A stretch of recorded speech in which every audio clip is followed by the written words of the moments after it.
नमस्कार उज्जैन, मैं हूं आपके साथ सिमरन तिरवार। आप देख रहे हैं अभय न्यूज का 9 जून गुरुवार शाम का बुलेटिन। खबरों की ओर आगे बढ़े उससे पहले आपके लिए एक जरूरी सूचना। अभय न्यूज की एप्लीकेशन गूगल प्ले स्टोर पर आ चुकी है, तो देश दुनिया की कुछ बड़ी खबरें एक क्लिक में जानने के लिए आज ही हमारा ऐप डाउनलोड करें। चलिए देखते हैं शहर की कुछ खास खबरें। इस बुलेटिन के प्रायोजक है RK डेवलपर्स। शानदार घर खरीदें अब अपने बजट में।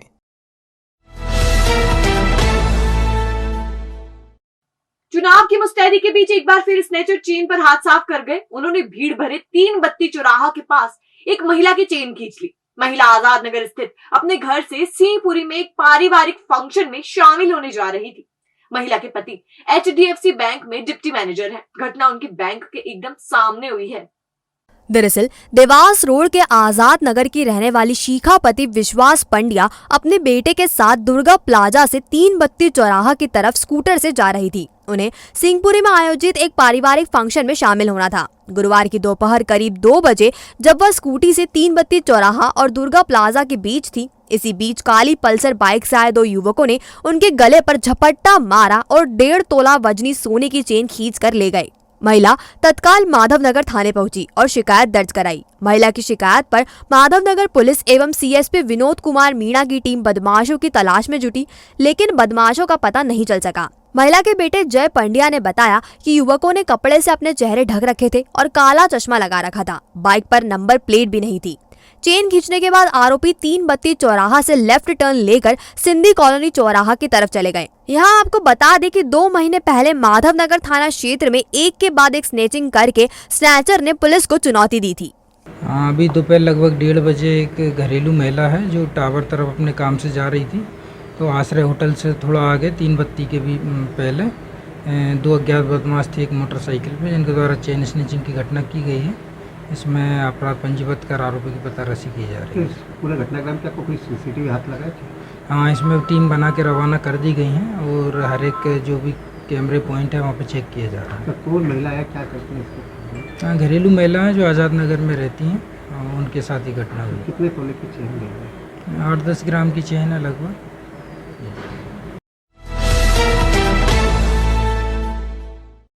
मां के साथ माधव क्लब रोड स्थित गिरिराज हेरिटेज टावर पर घरेलू काम करने गई एक युवती लापता हो गई। 10 दिन बाद भी उसका पता नहीं चला है। मां ने नीलगंगा थाने में रिपोर्ट दर्ज कराई है। युवती की अंतिम लोकेशन रेलवे स्टेशन पर मिली है।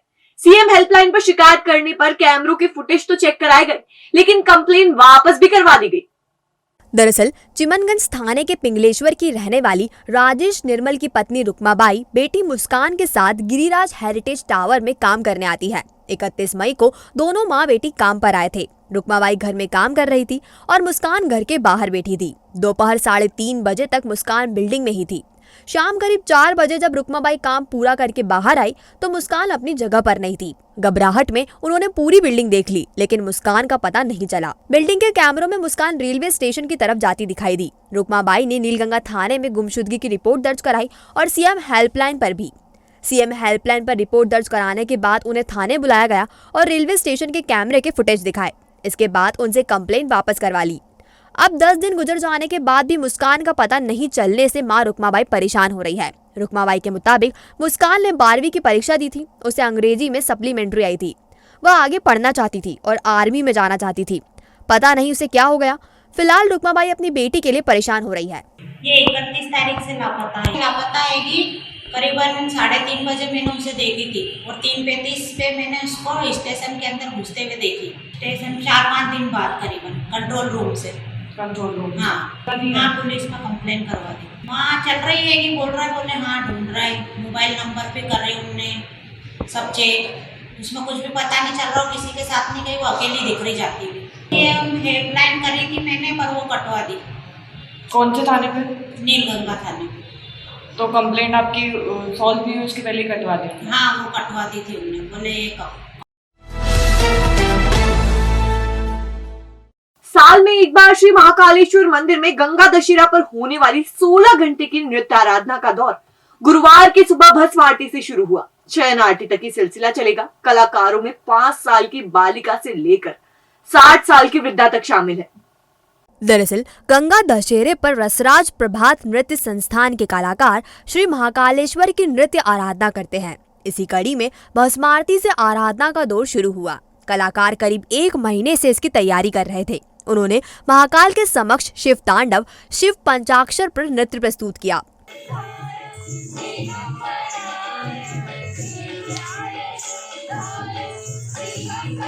रसराज प्रभात नृत्य संस्थान की सचिव साधना पंडित ने बताया कि पिछले 34 साल से यह कार्यक्रम किया जा रहा है। गंगा दशहरा बेहद पवित्र दिन है क्योंकि इसी दिन मां गंगा स्वर्ग से उतरकर धरती पर आई थी।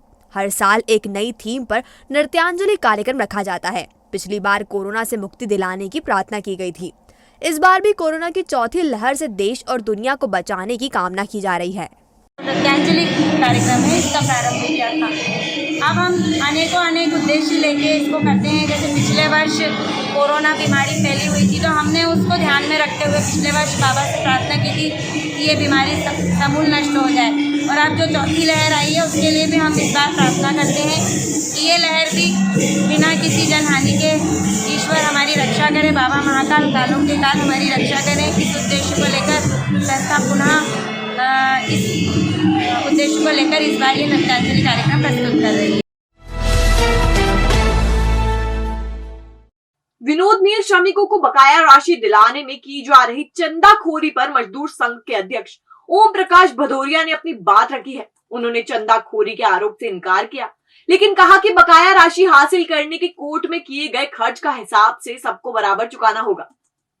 टेक्सटाइल मिल कामगार संगठन के मांगीलाल चौहान, कमल राय, राम प्रसाद तिलकर, ज्ञान सिंह टटावत और श्री राम त्यागी ने इंटक के अध्यक्ष ओम प्रकाश भदौरिया और उपाध्यक्ष संतोष कुमार सुनहरे पर चंदाखोरी करने और राशि में भ्रष्टाचार करने का आरोप लगाया था। भदौरिया ने इन आरोपों पर अपनी प्रतिक्रिया दी और इन्हें बेबुनियाद करार दिया।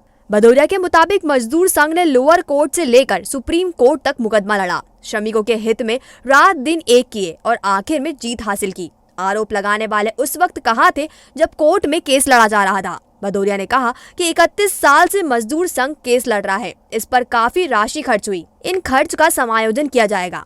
लड़ाई लड़ने गए एक भी कागज बताएं कि हमने भाई हाई कोर्ट में लड़ाई लड़ी, हमने डबल बेंच में लड़ी, हमने सुप्रीम कोर्ट में लड़ी, हमने कंटेम में लड़ी, एक भी कागज बताएं। मीडिया पूछना चाहिए। और मैं इलेक्ट्रॉनिक मीडिया और स्थानीय मीडिया का तहे दिल से उज्जैन मिल मजदूर संघ की ओर से और उज्जैन मिल मजदूर संघ के साथियों की ओर से और वस्त्र उद्योग श्रमिक संघ के पंडित हरिशंकर शर्मा की ओर से, जिन्होंने मेरा संपूर्ण सहयोग किया हर कार्य में, हर क्षेत्र में, मैं सभी को धन्यवाद। बिजली की 100 समस्या लेकिन समाधान सिर्फ एक, innovative energy solution. Solar system 1 kilowatt से शुरू लोन सुविधा के साथ 5 साल में ROI वसूल, बैंक ब्याज से भी ज्यादा बचत। इंडस्ट्रियल और कमर्शियल यूनिट पर सोलर सिस्टम लगवाकर पाएं GST और टैक्स में भी बेनिफिट। उज्जैन सहित पूरे मध्य प्रदेश में 270 से ज्यादा सिस्टम किए हैं हमने तैयार।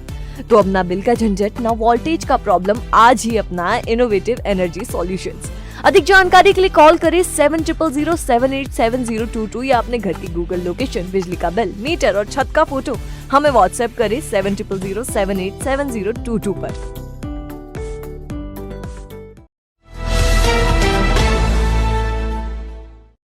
श्री महाकालेश्वर के भक्त अब बगैर बुकिंग और फ्री में भस्म आरती दर्शन कर सकेंगे। हालांकि ये दर्शन चलित होंगे। सोमवार से प्रशासन नई व्यवस्था लागू करेगा। सिंहस्थ 2016 में ये सिस्टम लागू हुआ था। मंदिर समिति की बैठक में कलेक्टर आशीष सिंह के सामने बगैर अनुमति भस्म आरती दर्शन नहीं होने से श्रद्धालुओं के वंचित रहने का मुद्दा सामने आया था। इसके बाद ही बिना अनुमति वाले श्रद्धालुओं को बैरिकेडिंग से चलती भस्म आरती कराने की मंजूरी दी गई। पहले वाली ऑनलाइन और ऑफलाइन अनुमति की व्यवस्था अभी लागू रहेगी। बस फर्क इतना रहेगा कि अनुमति लेने वाले परिसर में बैठ सकेंगे, जबकि बगैर अनुमति वालों को चलित दर्शन करने के बाद बाहर जाना होगा। इन श्रद्धालुओं को अनुमति लेना अथवा शुल्क चुकाने की आवश्यकता नहीं होगी। सोमवार से 7 दिन का ट्रायल किया जाएगा। पंचायत चुनाव के चलते भाजपा के उन्हेल मंडल में बगावत हो गई है। करीब 11 कार्यकर्ताओं ने पूर्व मंडल अध्यक्ष की मनमानी के चलते पद से इस्तीफा दे दिया है। त्रिस्तरीय पंचायत चुनाव की प्रक्रिया के चलते भारतीय जनता पार्टी के उन्हेल मंडल कार्यकारिणी ने पूर्व मंडल अध्यक्ष नंदराम धाकड़ पर मनमानी के आरोप लगाए हैं। गुरुवार को भाजपा से जुड़े 11 कार्यकर्ताओं ने सामूहिक इस्तीफा दिया और एक पत्र जिला अध्यक्ष बहादुर सिंह बोरमुंडला को भेजा है। इस्तीफा देने वाले कार्यकर्ताओं ने लिखा कि किसान मोर्चा के जिला महामंत्री एवं पूर्व मंडल अध्यक्ष नंदराम धाकड़ अपनी मनमर्जी अनुसार पार्टी चला रहे हैं। पार्टी की रीति नीति को एक तरफ करके कर्मठ कार्यकर्ताओं को छोड़कर चापलूसी करने वालों का साथ दिया जा रहा है, जिससे भाजपा से जुड़े कार्यकर्ताओं की भावनाएं आहत हो रही है। ग्रामीण मंडल उन्हैल में असंतोष के कारण इस्तीफा देने वाले 11 लोगों में भाजपा के पूर्व जिला पदाधिकारी और बूथ अध्यक्ष हैं। समझा जा रहा है कि एक और पंचायत चुनाव को लेकर नेता सक्रिय है। ऐसे में कार्यकर्ताओं के बीच असंतोष पनपने से भाजपा को नुकसान न हो जाए। जनपद पंचायत तराना की ग्राम पंचायत बड़ी सिलावत में सरपंच निर्विरोध चुने जाने की संभावना बन गई है। पंचायत दावेदारों में से 4 के नामांकन लेने के बाद ये स्थिति बन रही है। हालांकि विजेता की घोषणा 10 जून को ही हो सकती है। ग्राम पंचायत बड़ी सिलावत में करीब 2000 मतदाता और 18 वार्ड है। इस बार सरपंच पद अनारक्षित होने से 5 लोगों ने नामांकन दाखिल किया था। गुरुवार को 4 उम्मीदवार गोविंद सिंह पिता प्रहलाद सिंह, धीरज सिंह पिता मदन सिंह, कमल सिंह पिता प्रहलाद चावड़ा, कमल सिंह पिता बालू सिंह ने नामांकन वापस ले लिया। ऐसे में अब एकमात्र सरपंच पद के उम्मीदवार तूफान सिंह पिता देवी सिंह चौहान बचे हैं। हालांकि नाम वापसी की अंतिम तिथि 10 जून होने के बाद ही स्थिति स्पष्ट होगी।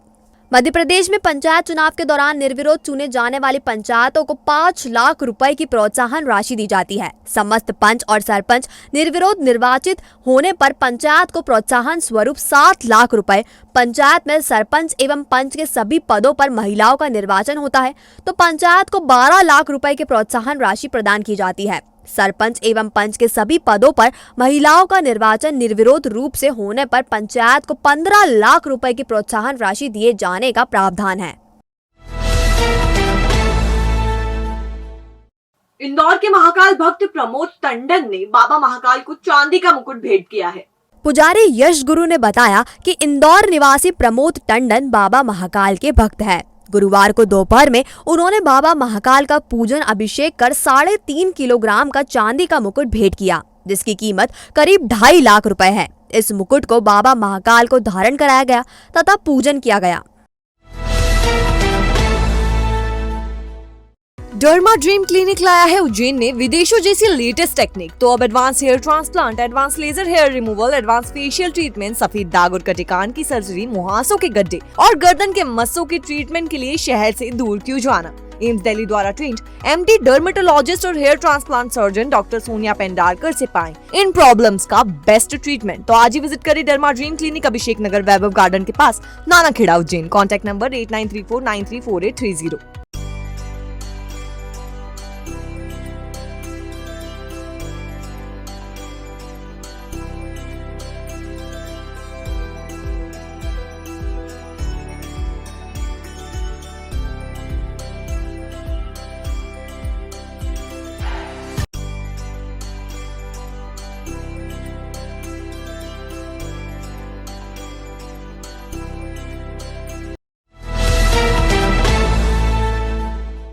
बाबा अकबर खान जी जीवन की बड़ी से बड़ी समस्या का समाधान मात्र 72 घंटों में करते हैं, वो भी फोन पर। जैसे वशीकरण, मनचाहा प्यार, शादी न होना, तलाक, गृह क्लेश, प्रेम विवाह, मुतकरनी, सोतन दुश्मन से छुटकारा, काला जादू, गड़ाधन आदि तांत्रिक विद्या और रिद्धि सिद्धियों के मालिक काले इल्मों के बेताज बादशाह जो सभी समस्याओं का समाधान करते हैं। अगर आप भी किसी समस्या से परेशान हैं तो आज ही संपर्क करें बाबा अकबर खान जी से।